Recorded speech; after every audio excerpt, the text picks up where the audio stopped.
મંદિર કોઈ દિવસ પડે જ નહીં. મંદિરનું આકર્ષણ કાયમ હોય છે. એના 3 કારણ છે. આપણા શિલ્પશાસ્ત્રો છે, એમણે જે મંદિરની વિભાવના વિકસાવી એમાં એમણે 3 મુદ્દા લીધા. ફર્સ્ટ ઇઝ સ્ટ્રક્ચરલ સ્ટેબિલિટી, કે ગમે એવા ભૂકંપ આવે તો એ મંદિર પડવું ન જોઈએ.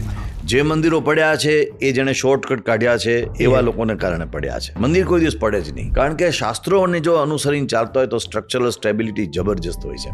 બીજો મુદ્દો એની બ્યુટી, એનું સૌંદર્ય, એસ્થેટિક્સ.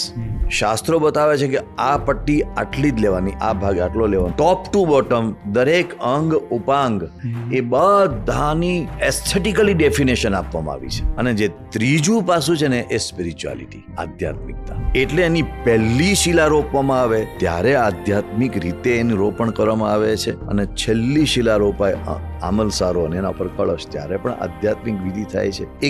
એક લેયર બાય લેયર જાય છે, ત્યારે સ્પિરિચ્યુઆલિટીના સિદ્ધાંતો પ્રમાણે લેયર બાય લેયર જાય છે. આ 3 કારણે એને લીધે કોઈ પણ મંદિર એ તમને હંમેશા આકર્ષક લાગશે.